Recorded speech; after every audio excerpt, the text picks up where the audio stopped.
Alrighty, I started a video, I had to stop. God damn it. Now it's getting hot in here. But, you know what? Let me turn this AC on. Pardon me a moment.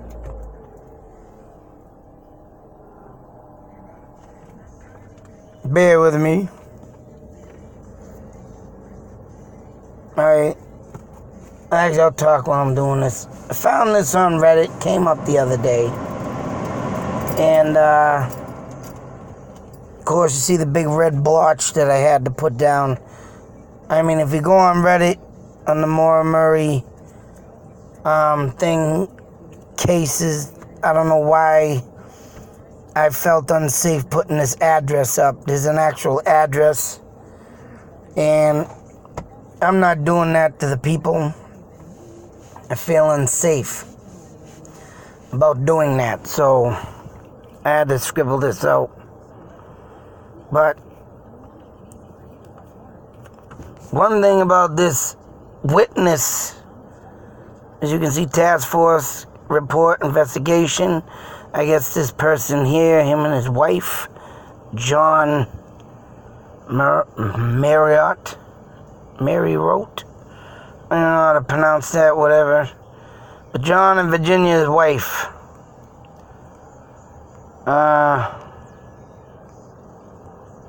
Following interview were conducted related to my investigation into the disappearance of Maura Murray. My investigation is being conducted under the guidance of the Molly Bish Foundation. I don't know what it is with this Molly Bish always being involved with this, but or even being mentioned within both the same, paragraphs and everything of, being in the same thing as Maura Murray. It's just insane. But whoever runs this Molly Bish Foundation, and I don't know what the sense of this report was, because it don't say much. Now, due to the case that, I'm going to go over this real quick. He observed a car, this is John, with its trouble lights, meaning, your hazard lights, on. The vehicle was on Route 112, now known as Wild Circle Road. I don't know what the hell they changed it for. They changed it. That's strange. With the front end facing towards Lincoln, New Hampshire, whichever the way that is. If I got a picture I'll show in a minute about the red barn, but I went in looking into Lincoln, New Hampshire. I don't know what the hell, where that is, but I got to probably punch in the name, but I didn't. But I tried, scrolling big to see where it was. Couldn't find it. John said the car was approximately 200 feet away and at somewhat of an angle from his residence. I don't know how this guy could say this. So, let me go over this. He further stated that the car was off the road. Now, see, he says pointed to his house. With the driver's side of the vehicle on the wood side, the passenger side along the roadway. I don't know why he comes out with all that, but he believed the car had been involved in an accident by hitting a tree. Yes, we already know this. And then backing up into the same tree. Now, I don't know how the hell one would do this. So if you got her there's the car facing this way, someone or something was mentioned that she was in a ditch, kind of maybe slanted over, but all in all, she should have been in the tree with a car facing to the left of the screen, if you're looking at this. So, I mean, if that's so, and then he says up here that's somewhat of an angle from his residence. I don't know if it would have been the back end of it or how the front end would be facing his way, unless she did try to back out, but the radiator probably gave out from smacking into the tree. Or she tried turning to get into the other lane, maybe. And parallel to the roadway. So if she's blocking the whole road at this point, what I don't understand with this guy, I mean, the bus driver went out, but this guy, it says up in the report that he went to go, to get a glass of water in his sink and looked out the window. So if this happened, what I don't understand is why he didn't go out there and check. Now, of course, one thing, he probably didn't feel safe.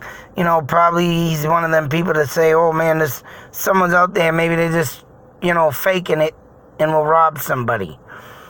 But two, why didn't he stay in the window?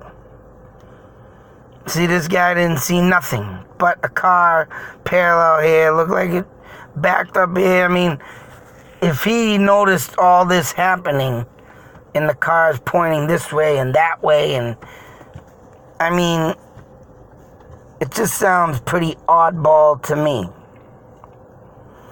So, I mean, I gotta go back to the crash scene, which I do have a picture of it.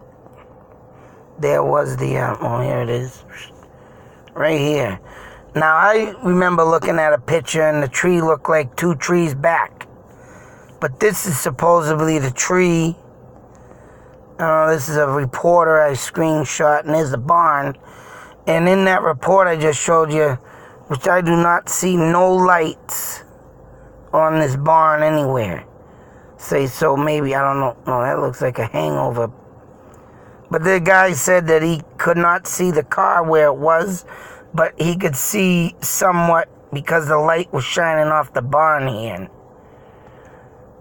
But that does not look like she was close to the barn for any reason.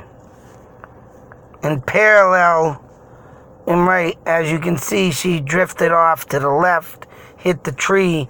But how the hell would it, unless, the car was hit right and then paralleled the ass end out towards the road. So she hit it and maybe tried backing outward, but the car died and got stuck. And I believe this might be the house. Take your pick of which the kitchen window would be. I will be back after this brief message.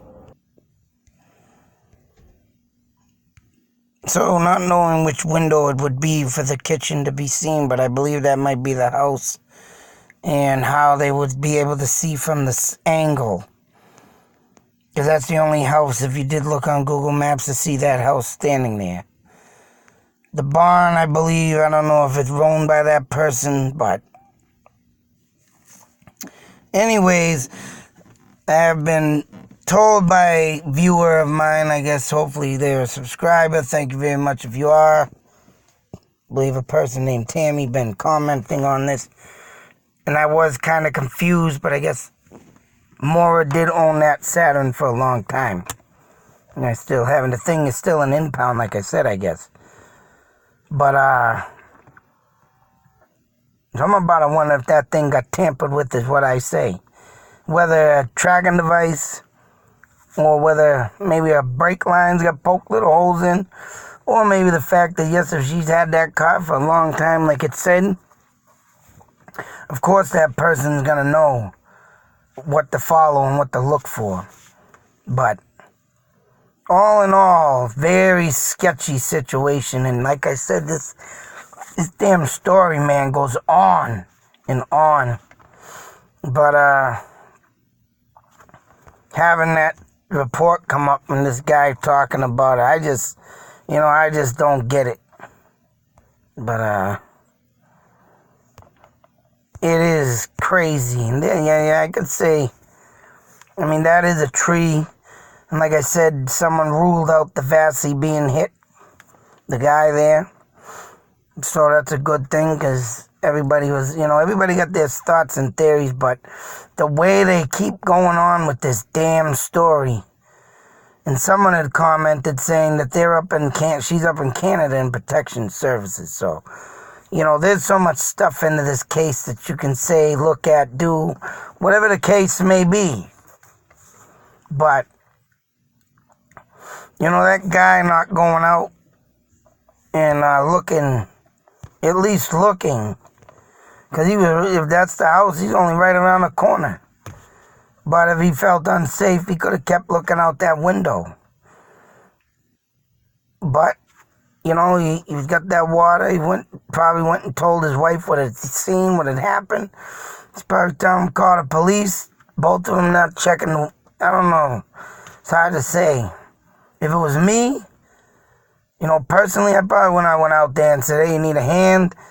Or if I didn't feel safe, I would have stayed in that window and kept my eye on it until the police got there. At least to see who would come by. And like I said, I did a mapping and showing, I think I did. If not, I'll have to. But how the roads in this area really go about an easy escape. Easy. So, we got 2 witnesses, but they were so determined to get the police over there. Whatever happened in between, it's still looking. That 112, boy. You got your eyes on you, boy. And for people to keep pushing that guy aside, man, I don't know. Till the next video, be safe, take care, beware. Because that's right. Anything could be just lost in an instant. Out.